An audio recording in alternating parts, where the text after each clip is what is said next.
You probably already know that you should be writing blogs for your website because they're a great way of getting informational searchers onto your site so you can generate leads and sales from them. But as we saw in a previous video, not many people know how to find the blog topics that are most likely to drive traffic. And that's a big issue because it means they spend their time creating blogs that do absolutely nothing. Well, the content marketing team here at Exposure Ninja, the award-winning content marketing team here at Exposure Ninja, spend their time doing exactly this, finding blog topics to write about for our clients which are going to drive traffic and sales. So in this video, I'm going to show you how to find the best blog topics to write about to drive traffic and sales to the Ninja Mobile, otherwise known as a computer.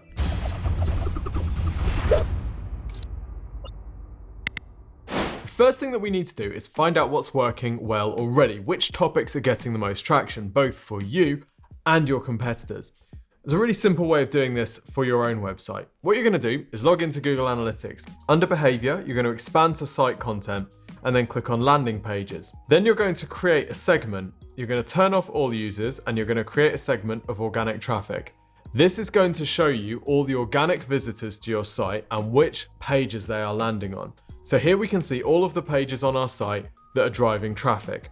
What we want to do though is we only really want to look at the blog posts because we want to see which blog posts are driving us the most traffic and conversions. So we're going to go over to this filter, we're going to click on Advanced, and then we're going to have a search term that says we want to include any landing pages containing blog. When I hit apply, we're now going to see all of the blogs that are driving the most organic traffic to our site. So you can immediately start looking through this to see both which blogs are driving the most traffic, but also which blogs are driving the most conversions for you. This will give you a bit of an indication about what's already working well. So for example, on our website, we can see that we've got some blogs here which are converting at 8%, so generating 8 leads out of every 100 visits. We've got some blogs that are driving much more traffic but have a lower conversion rate. So this might give us some ideas about the sort of topics that we want to write about. In this example for one of our clients, we've already got the advanced filter on, so we're just looking at the blogs that are driving organic traffic to them. Again, we can see the ones that are bringing in the most traffic and we can see the ones that are bringing in the most conversions at the highest conversion rate. And again, this allows us to see what's working for them already. This might give us ideas of more blog topics, but it also might give us ideas of blogs that we could help improve. So that's how to analyze your own website. But what about if you want to analyze which blogs are working best for your competitors? Haha! Well, that's where we go over to SEMrush. By the way, you can get a free trial at thankyouninjas.com. All we're going to do is we're going to stick our competitor in here. We're just going to use blinds.com as the example, and we're going to head down to organic research. We're then going to click on pages, and this is going to show us the top ranking pages that are bringing traffic to their site. We can do a similar sort of thing with the filtering here. So if we click on advanced filters, we can make sure that we include URLs which include blog, which is what you can see here. You can see their blog posts include the word blog. If we wanted to have a look at their buyer's guides, then we could also include a filter that said buying guides. And they're also kind of blog topics, so that might be something that we might want to do. Anyway, we're going to stick with blogs for now, and I'm going to hit apply. So we've now got a list of all of their highest performing blogs. If we want to get a bit more detail about the keywords that these blogs are ranking for, we can click on the keywords tab, then going to show us the phrases that these are ranking for. This can also give us ideas for good blog topics to write about. Now, one outcome from this analysis is that you might actually have found a blog post on your site which isn't performing as well as it could do, and it might make more sense to improve that one than write a new one. For example, let's say that you've got a blog post which is driving a lot of traffic, but it's not driving many leads, like one of these ones here. So we might go through one of these and we might say, well, it's driving a lot of traffic, but it's not driving many leads. Can we improve that post to make it generate more leads? Or we might look at a post like this one, which has a high conversion rate and drives a lot of leads, and say, can we make this even longer to make it rank even more prominently for the phrases that it's targeting?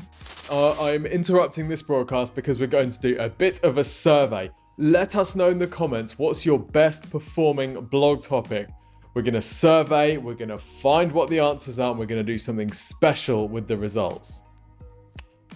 If you like this sort of stuff, you might also like our book, How to Get to the Top of Google. It shows you how to get your website ranked using the same processes that we use at Exposure Ninja. I'm not here to sell it to you. In fact, quite the opposite. You can get a free copy if you click the link below in the description. Boom! So by now you might have started to pick up some ideas based on what's working for blog post topics. Next, we're going to have a look at pain points. Often the best performing blog posts help with some sort of pain. How can I do this? What's the difference between these two? How do I choose the best one of these? You can find these pain points both on your website and your competitors' sites by looking through things like FAQ sections. Now, this website sells blinds, and if I was competing against them and I wanted to do some blog topic research, I might look in these help sections to see what sort of problems people were stuck with. For example, I can see here they've got some content about repairing blinds. I can see they've got some content about child safety. So that might give me some ideas. Maybe I might write a guide on how to repair different types of blinds, knowing that if people see that and they can't repair their blinds because they are fundamentally just broken, sometimes a blind is just broken, they might need to buy new ones, and they could do so from me.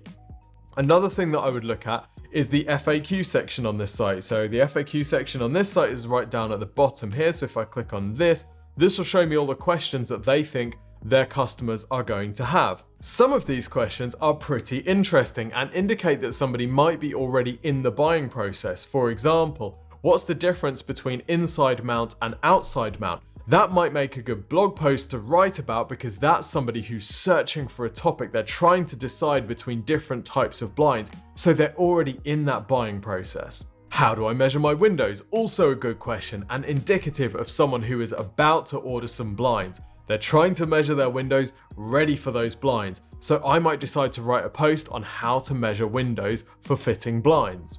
While we're on the topic of competitor research, you can also use your competitors' reviews to identify pain points that their customers have. For example, I'm on the blinds.com Trustpilot here, and I can see that this person has had an issue with measurements. So again, this might indicate to me that actually people measuring their windows is something that I need to write about, because that's going to be a pain point which I can help solve. Another fantastic tool that we use here at Exposure Ninja is Answer the Public. All you need to do is put in a topic. So for example, here I've just searched for Venetian blinds, and it will give you all of the questions that people are asking based on their searches on Google about Venetian blinds. So how to remove Venetian blinds, how to clean Venetian blinds, how are they fitted, how do they work, what Venetian blinds to buy. These are all good potential blog topics for you to add to your ideas list. If you want even more ways of researching pain points that your customers have, you can check subreddits as well. For example, here I am on the Reddit page for Huel. Let's say that I was marketing a competitor to Huel. I might want some ideas about blog topics to write in the world of meal replacement. Now, as I'm scrolling through here, I'm noticing that some people are complaining about Huel's packaging, and they're storing it in their own little storage solutions like this.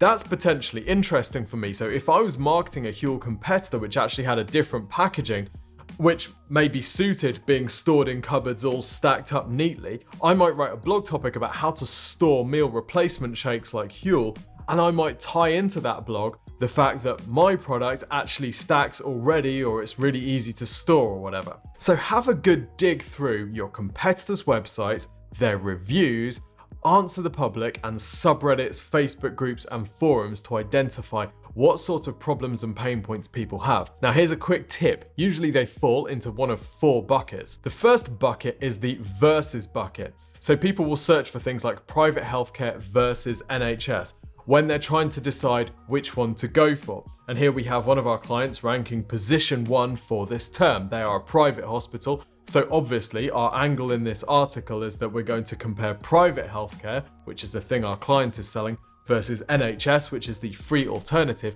and help people make a choice. So in your blog post, you might be helping people choose between different options and using your expertise and knowledge to help steer them to the right one for them. Here we have another example of a versus pain. In this case, Salesforce versus Zoho, 2 CRMs. Now what's really interesting about this is that the top ranking site here is HubSpot, who is neither Zoho or Salesforce. They have hijacked this term by getting their own comparison article ranked for this term. Why would they do that? Well, because HubSpot actually wants you to buy their CRM system. So they've hijacked this comparison term to actually say, well, actually, neither of them are as good as HubSpot. So why have HubSpot done this? Well, they know that anybody visiting this page is now in the market for a CRM. So they can then retarget to them, they can advertise to those people after they've been pixeled to sell them their own CRM solution. If they were going to be a little bit more aggressive, they could even add in a comparison to HubSpot's CRM so that people can make the choice between the three, and obviously they can nudge you towards their solution.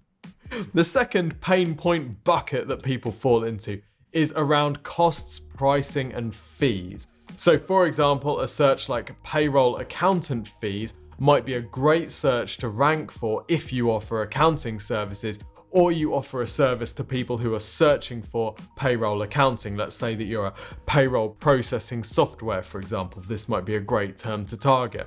So if your audience has questions about pricing or fees, targeting searches like this can be a great way of getting people who are in the consideration phase of the buying journey. Another type of pain point people have is how to. They want to learn how to do something. For example, how to measure employee engagement. So what would this search tell you about the searcher? Well, it tells you that they are probably either in HR or management, and they are looking for help with this particular topic. So if we were marketing an HR or performance management software, which we do, then we might be targeting a phrase like this. And you can see that it's that sort of business, as well as software solutions like Contact Monkey, that are ranking for these terms.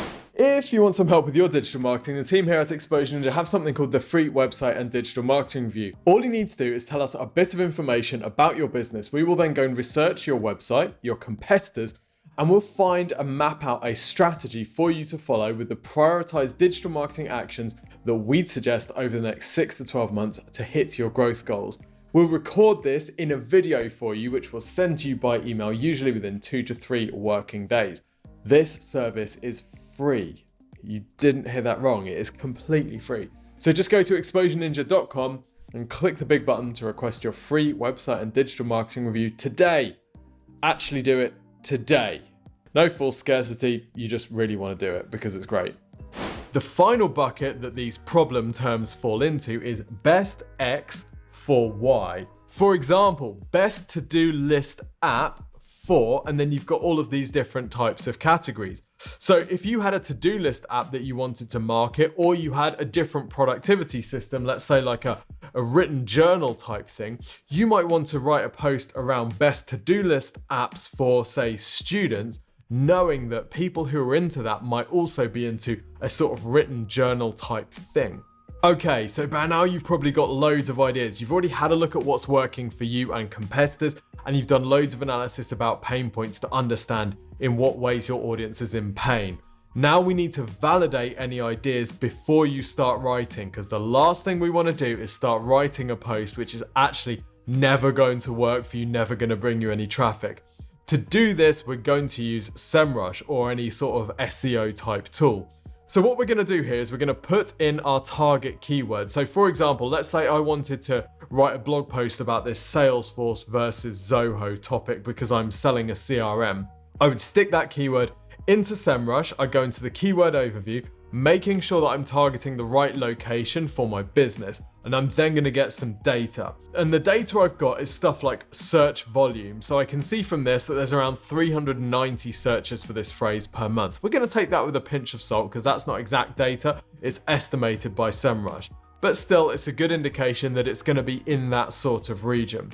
I can also see that the keyword difficulty is 47%. That means it's competitive, but not impossible. Now, if I'm going to write a really detailed piece on this, I think I could potentially win. I saw that HubSpot piece earlier and it was quite detailed, but I'm going to go into loads more detail. I'm going to include video reviews of each one. I'm going to interview people that use each one and find out what they like and what they don't like. I'm going to analyze reviews for each of them to grade them, and I'm going to compare them against my solution. So actually, I'm feeling pretty confident that I could get some visibility for this.